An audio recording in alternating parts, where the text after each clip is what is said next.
वृंदा, कितना वक्त हो गया। आ जाओ ना कुछ रोज के लिए। आजकल बहुत अकेलापन महसूस होता है। सुशीला जी फोन पर अपनी बेटी वृंदा से कहती हैं। वृंदा बोली, क्या बात है माँ, सब ठीक तो है ना? भैया भाभी आपके साथ व्यवहार तो ठीक कर रहे हैं। अगर कोई बात है तो आप मुझसे कह सकती हैं। सुशीला जी बोली, अब सारी बात फोन पर ही पूछेगी या अपनी माँ से मिलने भी आएगी? पहले तो तुम्हारे पापा रहते थे तो मुझे कहना नहीं पड़ता था, पर अब तो वो भी मुझे छोड़कर चले गए। कहते कहते सुशीला जी का गला भराया तो वृंदा बोली, अच्छा ठीक है ठीक है, आप परेशान मत हो, मैं आ जाऊंगी। शाम को वृंदा अपने पति मनोज से बोली, पता नहीं आज माँ को क्या हो गया था, फोन पर बच्चों जैसी जिद कर रही थी और बार बार आने के लिए कह रही थी। मनोज बोला, तो चली जाओ ना, अब बुढ़ापे में मनुष्य बच्चा ही तो हो जाता है, और तुम साल में एक बार जाती हो तो उन्हें याद तो आती ही होगी। पापा जी थे तो बात अलग थी, पर अब उस घर में उनके लिए किसके पास कितना वक्त होगा, ये बात तुम भी अच्छे से जानती हो। 2 दिन बाद वृंदा मायके आ गई। उसे देखकर सुशीला जी बहुत रोज बाद खुश हुई थी, क्योंकि करीब 1 साल बाद वृंदा अपने मायके आई थी। जब भी वो वहां जाती थी, अपनी माँ के कमरे की साफ सफाई करती थी और सभी चीजों को व्यवस्थित ढंग से रखती थी। उसके पिता के जाने के बाद माँ का स्वास्थ्य भी अब ठीक नहीं रहता था। इधर वृंदा परिवार की उलझनों में उलझी रहती थी, तो उसे भी वक्त कम ही मिलता था। माँ, इस बक्से में क्या है? देखो, चूहों ने कितने कागजों को कुतर डाला। सुशीला जी हड़बड़ाकर उठी और बोली, वृंदा, देखना उसमें मेरी शादी की एक ब्लैक एंड व्हाइट तस्वीर होगी, कहीं वो तो नहीं उस चूहे ने काट दी। तेरे बाबूजी ने मुझे वो तस्वीर उपहार में दी थी। वृंदा ने बक्से के नीचे से एक तस्वीर निकाली, जिसमें उसकी माँ ने 2 चोटी की थी और उसके बाबूजी की बड़ी बड़ी आंख और लंबी लंबी मूंछ उनकी शोभा बढ़ा रही थी। जब उसने अपनी माँ को वो तस्वीर दी तो माँ ने आंचल से उसे साफ किया और अपनी यादों में खो गई। कुछ रोज बाद उसका भाई नवीन अपने खुद के मकान में शिफ्ट होने वाला था, तो वो पुरानी पुरानी चीजों को हटा रहा था। वहीं उसके पिता सोहन जी की एक बहुत बड़ी तस्वीर, जिस पर माला चढ़ी हुई थी, वो उसे एक किनारे में रखते हुए बोला, माँ, इतनी बड़ी तस्वीर रखने की क्या जरूरत है? जिन्हें याद करना हो उन्हें तो हम छोटी तस्वीर में भी देखकर याद कर सकते हैं। मैं आपके कमरे के लिए एक छोटी सी तस्वीर बनवा दूंगा, तो अब इसे हटा देता हूँ।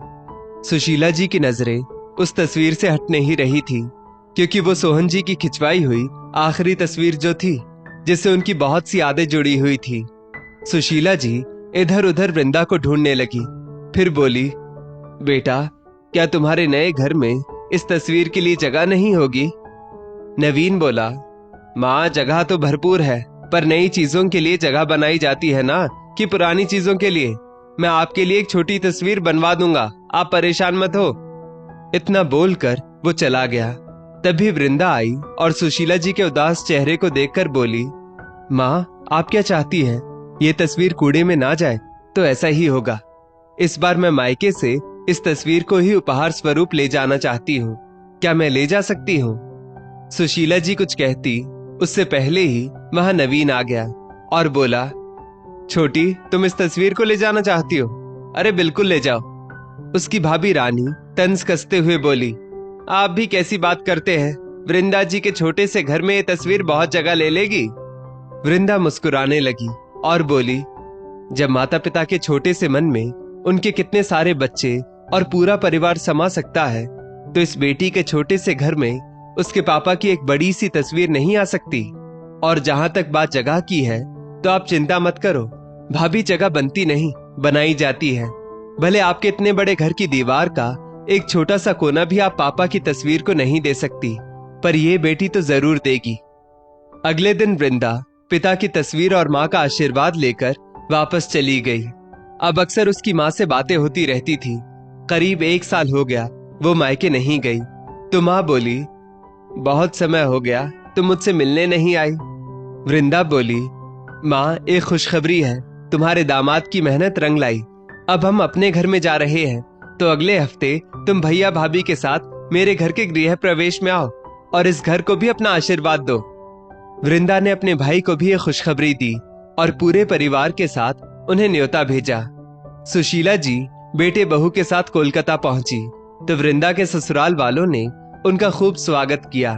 गृह प्रवेश की रस्में शुरू हुई तो पुराने घर से भगवान की तस्वीर वृंदा अपनी गोद में लेकर आगे बढ़ रही थी।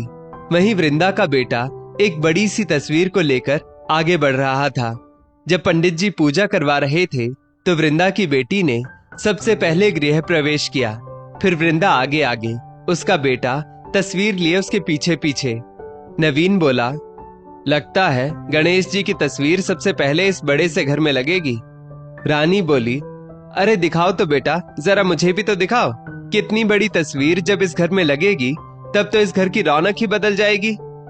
जैसे ही उसके बेटे ने उस तस्वीर को सबके सामने किया, सभी लोग देखकर हैरान हो गए। वो और किसी की नहीं बल्कि सोहन जी की वही पुरानी तस्वीर थी जिसे वो मायके से लेकर आई थी। ये देखकर वृंदा की माँ की आंखों में आंसू आ गए तो वृंदा की सास कमला जी बोली, समधन जी, ये भी तो आपका ही परिवार है और इस घर में आपकी भी वही जगह है जो हमारी जगह है। समधी जी यहाँ नहीं होकर भी सदा हमारे साथ इस घर में अपनी एक खास जगह पर रहेंगे। आए हुए सब मेहमान कह रहे थे कि इस बड़े से घर में ये तस्वीर एक एंटीक पीस लग रही है। वहीं असलियत याद करके नवीन और रानी एक किनारे सिर झुकाए बैठे झूठी मुस्कान दे रहे थे। सुशीला जी बोली, बेटा, घर छोटा हो या बड़ा, जगह बनती नहीं बनाई जाती है। उनकी इस तस्वीर ने बेटी के घर को आज पूरा कर दिया, पर तुम्हारे उस घर में उनकी तस्वीर के बिना आज भी वो घर अधूरा है, क्योंकि उतने बड़े घर की दीवार का एक छोटा सा कोना भी तुम अपने पिता की तस्वीर को नहीं दे सकते। पूजा समाप्त हुई। जब शाम में उसकी माँ जा रही थी तो बेटी दामाद ने उनके चरण स्पर्श किए। माँ ने अपना हाथ उनके सिर पर रखा और ये आशीर्वाद दिया कि भगवान आपको सदा तरक्की दे और ये सद्बुद्धि दे कि माता पिता का जो स्थान है वो स्थान कभी ना बदले। जैसे आपने अपने बड़ों को इज्जत दी, आपके छोटे भी सदा आपकी इज्जत करें। नम आंखों से वृंदा ने अपनी माँ को विदा किया, इस संतोष के साथ कि उसके पिता को उनका स्थान और सम्मान दोनों मिला और उनका आशीर्वाद सदा उसके साथ बना रहेगा। आगे चलकर नवीन को अपनी गलती का एहसास हुआ। उसने अपने पिता की वैसी ही एक बड़ी सी तस्वीर बनवाई और अपने घर की दीवार पर लगाई, ये सोचकर कि जो उसने भूल की उसे उसके पिता माफ करेंगे। अपने बेटे के पछतावे को देखकर सुशीला जी ने उसे माफ कर दिया। दोस्तों, इस स्टोरी को लेकर आपकी क्या राय है, नीचे कमेंट करके जरूर बताइएगा और ऐसी ही और भी बेहतरीन वीडियोस के लिए हमारा पेज जरूर फॉलो करें। धन्यवाद।